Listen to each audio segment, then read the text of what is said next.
This morning on DC News Now, tracking just a few areas, some showers out there this morning as you're traveling out for that morning commute. Otherwise, we'll be seeing just a few showers here and there through the day today. Much drier to round out the work week. More details coming up. And breaking now, family tragedy. What we are learning about the second victim of a Falls Church fire. And a turning point in the pandemic. Where in DC you can go to get an updated COVID-19 booster starting today, and why doctors say you may want to get the flu shot as well. And a bad taste, why a Frederick donut shop says it was forced to suddenly shut down. Now the community is stepping in now to help.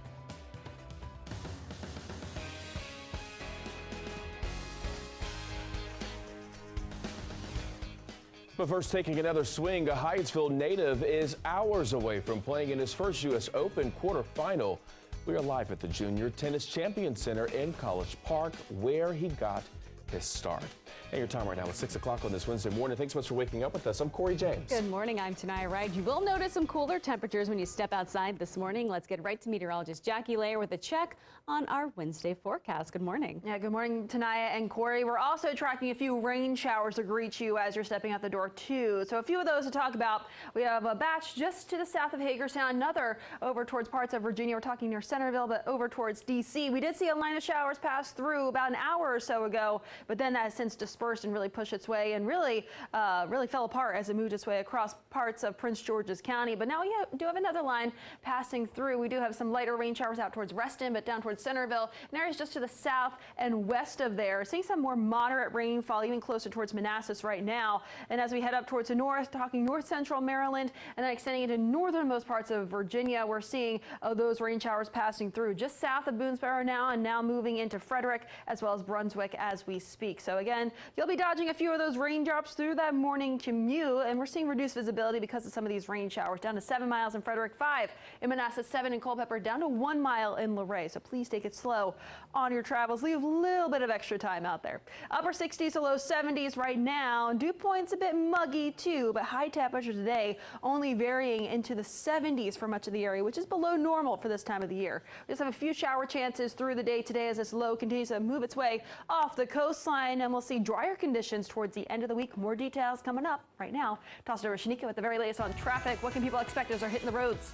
Well, people should expect some slick roadways. If you're on 270, you got some problems. This part, though, looks good right near Democracy Boulevard. But we do have part of 270 headed northbound closed due to a crash. Now, this is right between Falls Road and West Montgomery Avenue. And so part of that you cannot get through. I would take 355 to get around that if you're headed northbound. Headed southbound, it's not looking so bad. Coming out of Frederick, you might see some on and off delays right in that Hyattsville area. So back over to 95, headed northbound in Howard County. You're still dealing with this crash involving 2 tractor trailers, and it is slowing everything down right near 216. All right, over to you. All right, Shanika, thank you. Breaking now, a new discovery on the document seized from Mar-a-Lago.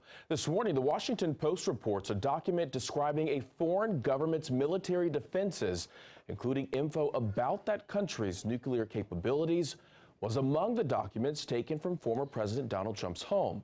Now, the Post also reporting sources close to this all say the find underscores growing concerns about national security. She always used to smile and be playful, and it was just a big tragedy what happened. You know, I'm sad, my soul is broken, my heart's into a million pieces. Breaking news now out of Virginia this morning. We have learned that both a little girl and her grandmother are dead after a fire in Falls Church. Fire crews confirming overnight that 67-year-old Patricia Stadler died in the hospital. This morning, a growing memorial outside of the home with photos of 9-year-old Casey Arancibia. She had just started 4th grade at Sleepy Hollow Elementary last week. We're told the dog also died in that fire. The cause of it still under investigation. Your time right now is 6:04. Happening tonight, voicing concerns. D.C. police are hosting a public safety town hall meeting to address safety concerns around the district. They're expected to discuss crime trends and outreach initiatives. The meeting will run from 6 to 8 o'clock. It will take place at the 3rd District Station on V and 17th Streets. Your time right now is 6:04. Developing now, a family demanding answers after a deadly police shooting. Now they're questioning the actions of officers after a 19-year-old was shot and killed in Prince William County during an undercover operation. New doorbell camera footage shared by the attorney of Jaden Carter shows the moments before that teen was killed. In the video, you can see him get into a car which was surrounded by police. Then it reverses, hitting two other cars. The video cuts right before any shots were fired. Police say there was an exchange of gunfire and noted that the investigation is still ongoing. This morning, the family's attorney is criticizing police. I don't see any legal justification for them doing that, and their actions were reckless from what I can see.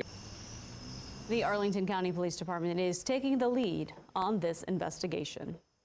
And happening today, D.C. residents are now able to receive their flu vaccine and COVID-19 Omicron booster. That is right. Both vaccines will be available at pharmacies and clinics right here in the district. But are those flu vaccines really necessary this season? Big question. Our Christy Matino is here now this morning. Christy, you talked with a Fairfax County Health Department. And what are they saying we can expect to see in terms of the number of flu cases this year? Well, tonight it's tricky because the short answer is it's hard to tell. I spoke with Maria Stock. She's a public health nurse at the Fairfax County Health Department, and she says experts are having a tough time predicting which strain will be most popular this year. But Stock says it's still worth getting that flu shot. And while you're at it, you're also able to get your COVID-19 booster. Stock says it is safe to get both at the same time. And although experts are having a tough time predicting that strain, she says one thing is for certain. It's pretty predictable as far as we're going to have an influenza season, but what tends to vary is the length and the strength of, how hard this virus is going to hit us. We'll see probably our highest numbers in December is usually when we start to see that. So starting today, both vaccines will be available at COVID centers in all 8 wards. The flu vaccine can help reduce your chances of catching the virus and spreading it this fall. And the COVID booster vaccine can help protect against the Omicron BA4 and BA5 variants. In studio, Christy Matino, DC News Now.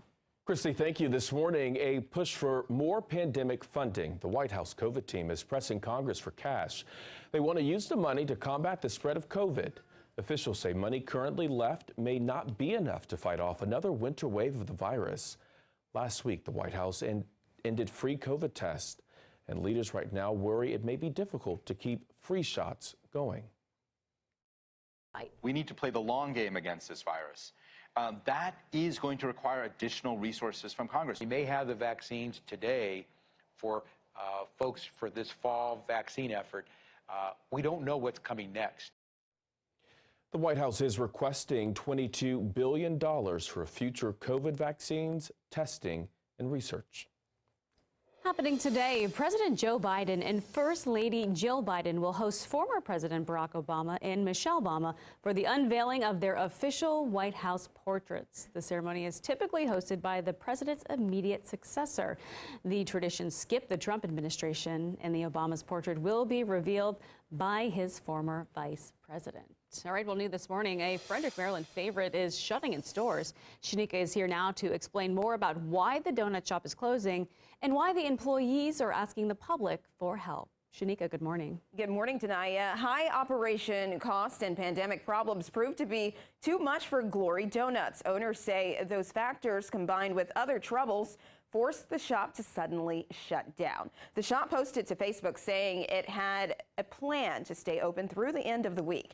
After running into challenges last winter, they almost forced the shop to close then. But the business says earlier this week, their landlord came by in the middle of the night, kicked them out of the space, and forced employees to turn in the keys. This morning, those employees are painting a different picture, calling out management at Glory Donuts. They're asking the community for help after the sudden shutdown. They say they had less than a week's notice to find new work. A GoFundMe has raised nearly $10,000 for them just in the last 3 days. Employees say, quote, the staff is left with paycheck discrepancies and withheld income. Also saying some of those employees are facing homelessness, food scarcity, and difficulty in finding jobs with proper accommodations for disabled employees. The store was also forced to shut its community fridge. At this point, no word on what's next for the business.